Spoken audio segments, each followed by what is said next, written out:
रोहित सत्संगी ने क्षेत्रीय पार्षद भरत शर्मा का बहिष्कार किया है, जो भाजपा के पार्षद हैं। रोहित सत्संगी राधास्वामी सत्संग दयालबाग आश्रम में हो रहे भ्रष्टाचार के खिलाफ लंबे समय से विरोध कर रही हैं। उन्होंने भरत शर्मा को आश्रम के गुंडों द्वारा की गई कई कृत्यों से अवगत कराया, लेकिन आज तक कोई कार्रवाई में मदद नहीं की गई। रोहित सत्संगी ने थाना न्यू आगरा में कई बार शिकायतें लिखित में दी हैं, लेकिन भरत शर्मा ने आगरा के बीजेपी नेताओं और केंद्रीय सरकार से मदद नहीं मांगी है। यह मामला दिसंबर 2024 में एलोरा ब्रांच सत्संग राधास्वामी सत्संग की प्रदर्शनी में पार्षद भरत सिंह के मुख्य अतिथि बनने के बाद सामने आया है। रोहित सत्संगी ने भरत शर्मा के चुनाव प्रचार में 3000 कैलेंडर बांटे थे और उनके जीतने के लिए बहुत मेहनत की थी, लेकिन अब वे उनका बहिष्कार कर रही हैं, जो भाजपा की महिला सशक्तिकरण की नीतियों के विपरीत है। पार्षद भैया से मैं कहूंगी तत्काल इस्तीफा दे दे। आज बीजेपी जो इस दुनिया की भारत की सबसे बड़ी ताकत है, अगर आपका जवाब है कि कोई हल नहीं है तो भैया जी इस्तीफा दे दे। देश सेवा के लिए बहुत सी आत्माएं तत्पर है। नारी सशक्तिकरण के मिशन में मेरा ही अपमान शोषण नहीं, ये सीएम साहब योगी साहब का भी एक घोर अपमान है कि आप नारी सशक्तिकरण मिशन में कहते हैं महिला का शोषण होता है, 17 लोग उसको सड़क पे नंगा करके मारते हैं, और आप ऐसे समुदाय की प्रदर्शनी में 2024 के चुनाव के बाद जब 2023 में शासन प्रशासन के अधिकारियों को डीएम एडीएम के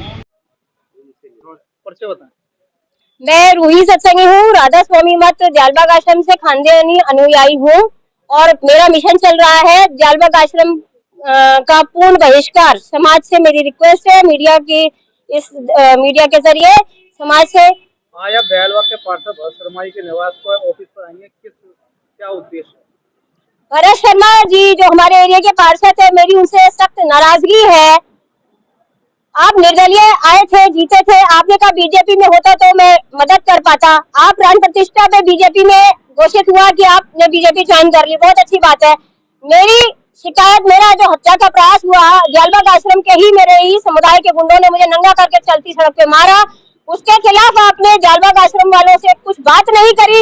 मेरे फेवर में कभी न्यू आगरा थाने पे फोन नहीं किया, मेरी याचिका के लिए कहीं किसी बीजेपी नेता को रिक्वेस्ट नहीं करी।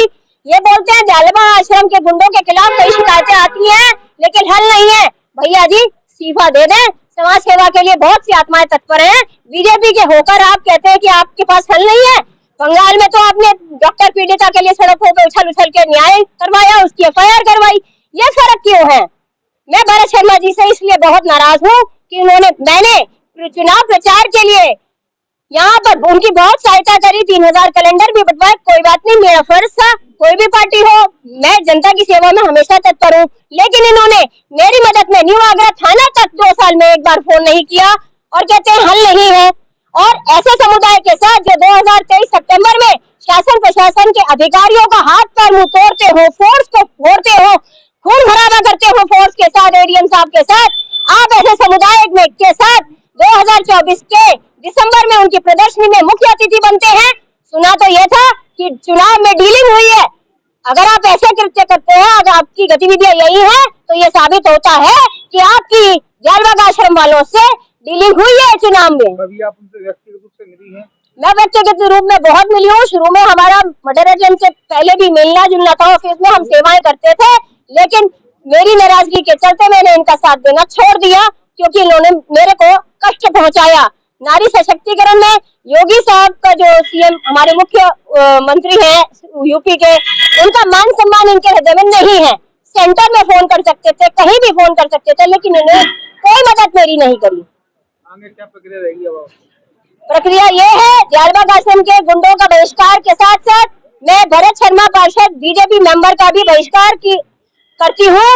आप समाज सेवा के योग्य नहीं है, आप एक नारी को न्याय नहीं दिला पाए, आप एक नारी के शोषण में जालबाग आश्रम के साथ गुंडों के साथ, जो कि गुरु द्वारा विश्व स्तरीय भ्रष्ट आश्रम है, आप सम्मिलित हैं।